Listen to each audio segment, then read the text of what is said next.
नमस्कार. आपण ऐकतोय डॉक्टर सौ कुमुदताई गोसावी लिखित परमपूज्य हरिकाका गोसावी चरित्र आणि अनुभव ग्रंथ हरिगंध. आजचं आपलं प्रकरण चाललं आहे 6वं आणि भाग आहे 44वा अनुभव गंध. आजच्या संगणक युगातही संत सत्पुरुषांना त्यांच्यातील अंतरसाक्षित्व आणि त्यांच्यातील अलौकिक अनुभूती देण्याचं विलक्षण सामर्थ्य यामुळे ओळखलं जातं. त्यांच्या सत्संगाचं, त्यांच्या वाणीचं, त्यांच्या कार्याचं, वाङ्मयाचं महत्त्व जाणून संकटकाळी का होईना भाविक त्यांचा आठव करतात. हरिकाकाही अशी अनुभूती देणारे एक सत्पुरुषच होते. त्यांच्याकडे येणाऱ्या लोकांचे अनुभव विश्वही अगाधच होतं. प्रत्येकाला येणारा अनुभव हा ज्याचा त्याचा स्वतःचा असला तरी लोकांना प्रेरणा, चैतन्य देणारा असल्यामुळे त्या प्रत्येक अनुभवाला आपलं आपलं रूप, रस, रंग, गंध, स्पर्श सर्व काही आहे आणि म्हणूनच ते एखादं सूत्र सहज सांगून जातात. हरिलीला गाता गाता त्या रूपातील एखादे विशेषाचं दर्शन सहजपणे घडवून जातात.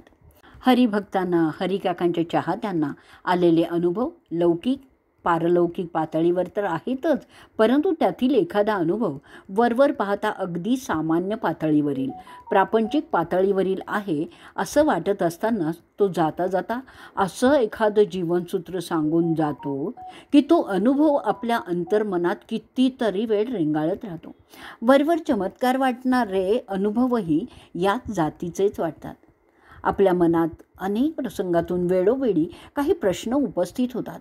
आपल्या धकाधकीच्या जीवनात या प्रश्नांकडे आपल्याला तसा स्वतंत्रपणे विचार करायला वेळही नसतो. तरीही मधूनच अशा प्रश्नांनी केव्हा ना केव्हा डोकं वर काढून आपल्याला विचार करायला लावलेलं असतं. आपल्या अंतर्मनातील अशा प्रश्नांची उत्तरं देखील काही प्रमाणात का होईना अशा अनुभव सागरात गवसत असतात आणि त्यामुळेच ते अनुभवही आपलेच होऊन जातात. हरिकाकांच्याकडे बघण्याची दृष्टी ज्याची त्याची जशी स्वतंत्र असायची तशी काकांचीही आपल्याकडे येणाऱ्या लोकांच्याकडे क्षकिरणांसारखी एक वेधक नजर असायची. त्यामुळेच प्रथम आलेल्या माणसाची आणि काकांची एकदा दृष्टादृष्ट झाली ना की ते एकमेकांना पारखून घेण्याची मग जुगलबंदी सुरू व्हायची. अर्थातच एक सर्वसामान्य माणूस आणि हरिकाकांसारखा अनुभवी संत यांच्या परस्परांच्या दृष्टीच्या पल्ल्यात जेवढं अंतर असे तेवढंच अंतर त्या उभयतातही असायचं. त्यामुळेच हे अंतर पुढे जसजसं कमी कमी होत जायचं तसतशी त्या माणसाच्या अनुभवाला खोली प्राप्त व्हायची.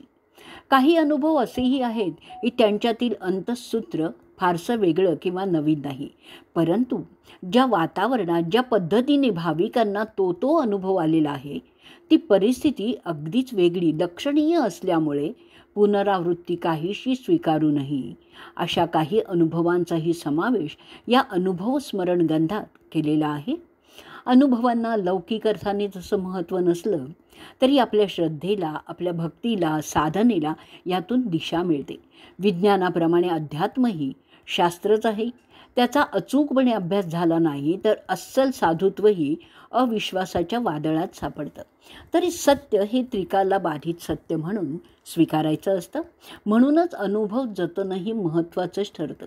हरिकाकांसारख्या सत्पुरुषांचा, त्यांच्या साधनमार्गाचा, साधनास्थानाचा सत्संगही डोळस श्रद्धा निर्माण करायला मदत करतो. सत्पुरुषांची जीवनचरित्र, त्यांची साधना यातून प्रेरणा लाभून स्वतः ही साधना सुरू होते अशीही शक्यता असते. एकदा साधनेची गोडी लागली ना की मग सत्पुरुषांच्या साधनेचंही चिंतनच घडतं. ते वाढत गेलं की कधी स्वप्न दृष्टांतही घडतात. असे काही अनुभव येतात की त्यातून श्रद्धा दृढ होत जाते. म्हणून सत्संगाच्या अनुभवाचं महात्म्य विशेष आहे. व्यास महर्षींच्या उक्तीनुसार कलियुगात परमेश्वर विभूतीच्या, संतांच्या किंवा आचार्यांच्या रूपाने प्रकटेल याचा प्रत्यय हरिकाकांच्या जीवनचरित्र कार्यावरूनच येतो. भ्रष्ट होत चाललेल्या समाजाच्या संतुलनासाठी, लोकोद्धारासाठी परमेश्वराला अवतारावंच लागतं. श्री गुरु दत्तात्रयांनी आपली अवतार परंपरा कलियुगातही चालू ठेवलेली आहे. तसा तर प्रत्येक माणूस हा ईश्वरी अंशच आहे. श्री दत्त, श्रीपाद श्रीवल्लभ स्वामी, नरसिंह सरस्वती, अक्कलकोटचे स्वामी समर्थ अशी ही अवतार परंपरा सांगितली जाते. हरी काकाही स्वामी समर्थ म्हणजे दत्तावतारच असल्याचीही प्रचितीच अनेक हरिभक्तांना आलेली आहे. तरीही हरी काका म्हणजे एक संत ही त्यांची प्रतिमा, त्यांची जीवन कार्यप्रणाली बघितली म्हणजे मनावर अधिकाधिक प्रतिबिंबित होते. हरिकाका सिद्धातील सिद्ध, योगातील योगी आणि दीन दुबळ्यांचे आधार आहेत. त्यांचं विभूतिमत्व स्वयंभू आणि स्वयंसिद्धच आहे. ज्या रूपाने त्यांच्याकडे बघावं त्या रूपातच ते दर्शन देतात, अनुभव देतात. एखाद्या प्रापंचिकाने त्यांच्याकडे बघितलं तर त्यांच्या प्रापंचिक दृष्टीला काका एक कुशल प्रापंचिक दिसतात, तर मुमुक्षूंना ते मुक्तिमार्गावरील दीपस्तंभच भासतात. त्यांच्याकडे अद्वैत भावाने पाहिलं तर कधी कोणाला अक्कलकोट स्वामी समर्थ त्यांच्यात दिसतात, कधी कुंभार स्वामी दिसतात, तर कधी शेगावचे गजानन महाराज दिसतात, तर कधी पिंगुळीचे राऊळ महाराजही दिसतात. असे नाना अनुभव आहेत. भक्तांच्या अंतरीचा जसा भाव असेल तसाच देव त्याला दिसत असतो, त्या रूपात दर्शनही देत असतो, असं काका नेहमी म्हणत असत. आणि तोच अनुभव त्यांच्या दर्शनातून भक्तांना मिळतो. नाहीतरी सज्जनांचं रक्षण आणि दुष्टांचं निर्दालन आणि धर्माचं पालन करण्यासाठीच परमेश्वर अवतार घेत असतो ना. संत सत्पुरुष देखील आपलं आयुष्य त्याच कार्यासाठीच तर वेचतात. हरिकाकांनी आपल्या संपूर्ण कार्याची दिशा त्याच मार्गाकडे वळवली आहे. काळानुरूप नव्या वाटा, नव्या दिशा त्यांनी या मार्गानेच लोकांना दिल्या. अनेक मठाधीश, पीठाधीश, महाराज आदी मंडळी आपल्या वैभवांचं नेहमीच प्रदर्शन करत असतात. ते लोकप्रभावासाठीही असेल कदाचित, परंतु त्यांचा एकंदर थाटमाट बघितला की हा व्यवसाय सर्वात चांगला अशी सामान्य माणसांची प्रतिक्रिया व्हावी अशी अनेक मूल्यांची घसरण झालेली दाखवतात. लोकही पुष्कळ वेळा अशा बुवाबाजीला बळी पडतात. हरिकाकांच्याकडे अगदी प्रारंभी येणाऱ्या लोकांच्या डोळ्यांसमोरही पुष्कळदा तसंच कल्पनाचित्र असायचं. हरिकाकांसारखे सत्पुरुष म्हणजे मोठी गादी, पांढरी चादर, सेवेकरी, फुलं, फळं, फराळांचे जिन्नस असे अनेक प्रकार असणार अशी कल्पना करून हरिकाकांच्याकडे प्रथमच 1997 साली येणाऱ्या शंकरराव रेपे यांना प्रत्यक्षात तसं काही दिसलंच नाही. तर एका साध्या चटईवर हरिकाका बसलेले हे दिसले. साधी सालस मूर्ती, प्रसन्न चेहरा, तेजाने मात्र उजळलेला होता. रेपे सांगतात, अजूनही ती मूर्ती मला दिसते. त्यावेळी हरिकाकांनी मला इतक्या आपुलकीने आणि जिव्हाळ्याने जवळ बोलवलं ते मी कदापिही विसरणार नाही. काकांना पाहताच माझा उत्साह वाढला. माझ्या शरीरातून चैतन्याची वीज चमकून गेली. एखाद्या अगदी जिव्हाळ्याच्या माणसाची चौकशी करतात तशी काकांनी माझी विचारपूस केली. मला पेढे आणि खडीसाखरेचा प्रसाद दिला आणि मला म्हणाले, रेपे, दरवर्षी यमकनमर्डीला गोकुळाष्टमीला या, चुकवू नका, तुम्ही चुकणार नाहीच. काकाचे हे शब्दही सहज कळी उमलावे तसेच वाटले. त्या शब्दात कमालीचं प्रेम ओथंबत होतं. त्यातील भाव स्नेहाने माखलेला, नितळतेने न्हायलेला असल्यामुळे हृदयालाच हात घातला गेला. पुढे प्रतिवर्षी उत्सवाला येण्याचा नियम अचूक पाळला.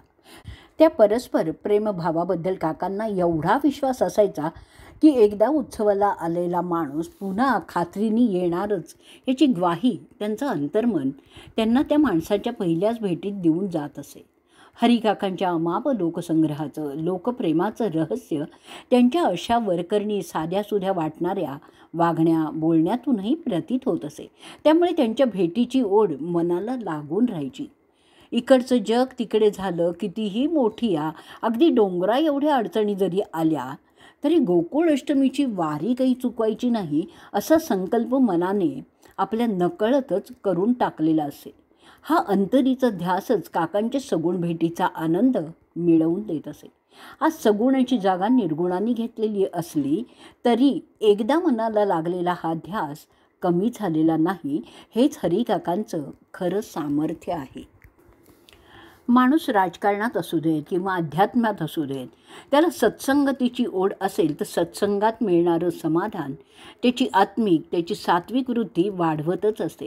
तिच्या साहाय्याने अशी माणसं राजकीय, सामाजिक क्षेत्रात काही भरीव कार्यही करीत राहतात. लोकहिताच्या कार्यात एक सात्विक समाधान मानत असतात. सांगलीचे आमदार विश्वनाथ उर्फ विष्णू अण्णा पाटील विधान परिषद सदस्य आहेत. यांचाही अशा सत्संग भावातूनच 15-16 वर्षापासून हरिकाकांची ऋणानुबंध आलेला आहे. एका सत्पुरुषाच्या भेटीतील नितळ आनंद लाभावा या भूमिकेतून विष्णू अण्णा हरिकाकांना भेटत असत आणि तेही वारंवार. महाराष्ट्राचे माजी मुख्यमंत्री वसंतदादा पाटील आणि विष्णू अण्णा यांचं एकत्र कुटुंब, वडिलांचा आध्यात्मिक वारसा, त्यामुळे आध्यात्मिक संस्कार आणि राजकीय वारसा यांचं बाळकडू घराण्याकडून लाभलेलं.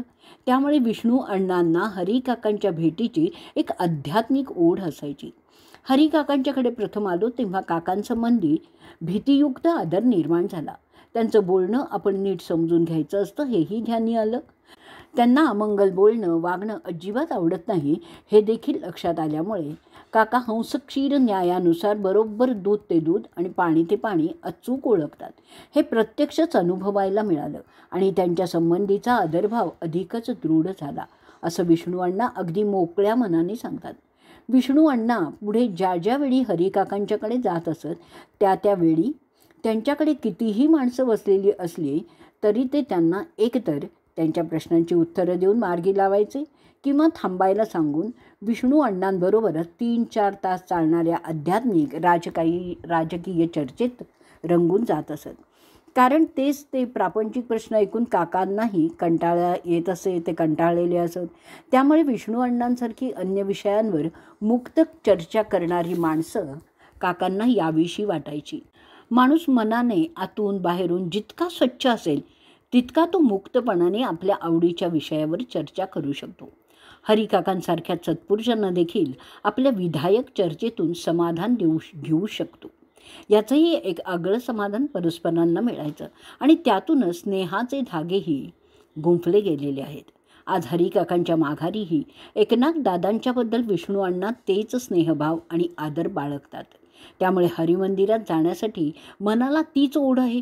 लौकिकातील काही मागणं नसलं की परमार्थ व्यवहारही अधिक प्रेममय आनंदमय होतो, याचा अनुभव विष्णू अण्णांनी घेतलेला आहे. एकनाथ दादाही म्हणतात, दादा त्यांच्या रोमारोमात बिंबलाय रे. परमार्थात जर विशुद्ध प्रेमभाव भक्तिभाव असेल तर परस्परांना किती आनंद होतो याचा हा प्रत्ययही बोलकाच आहे.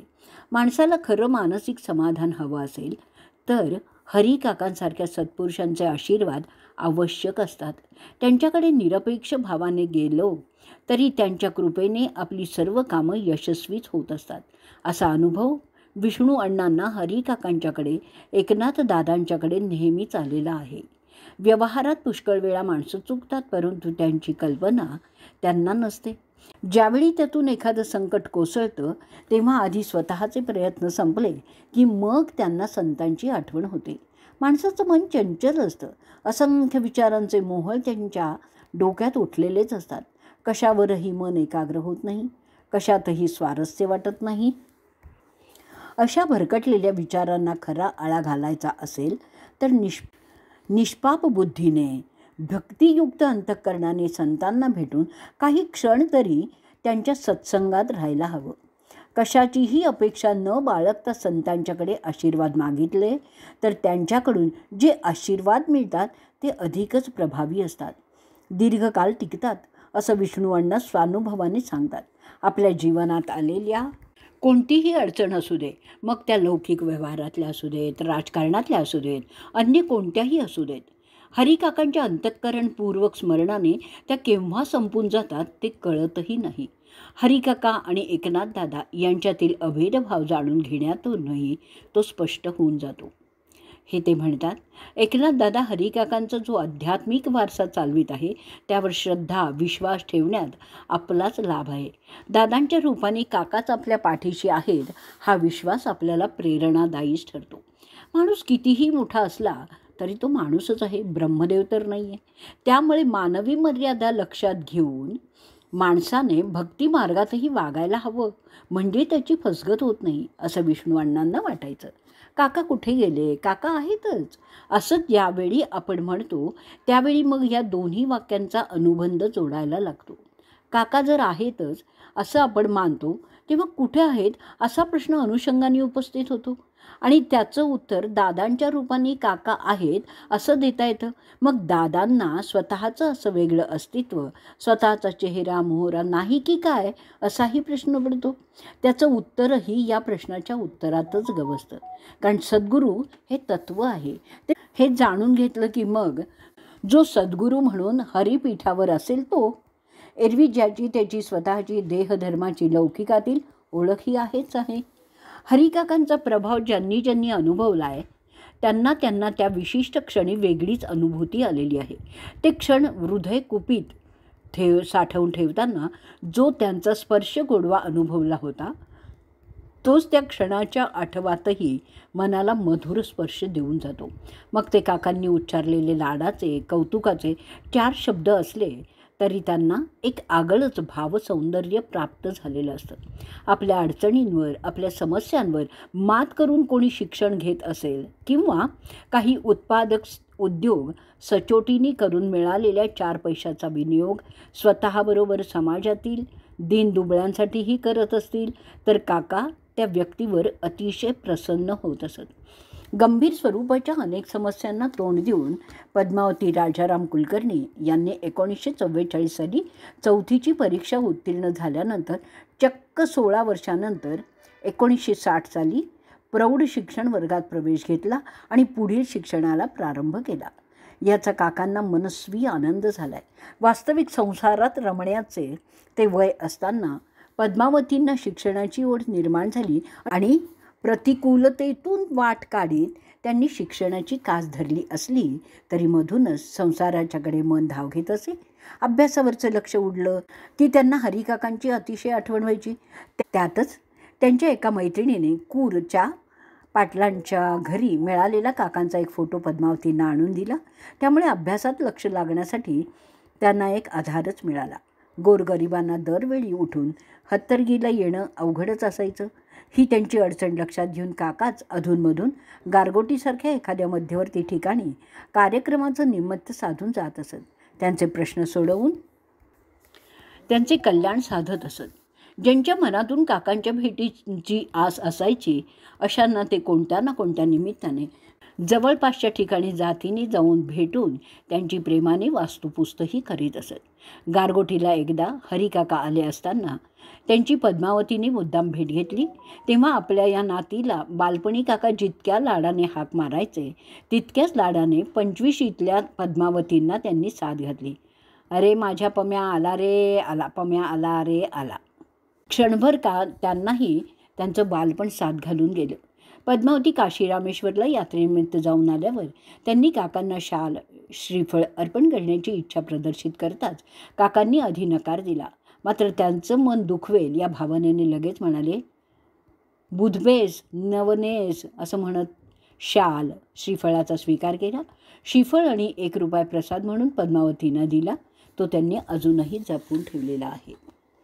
येणाऱ्या लोकांच्याकडे काकांची नजर आरपार शिरणाऱ्या किरणासारखी असायची. तिथे काहीही लपून ठेवलेलं निभतच नसायचं. एखाद्याने त्यांच्यासमोर सत्य दडवण्यासाठी कितीही नाटक केलं तरी काका त्यांचं खरं रूप सर्वांसमक्ष उघडं करून त्याचं माप त्यांच्या पदरात टाकत असत.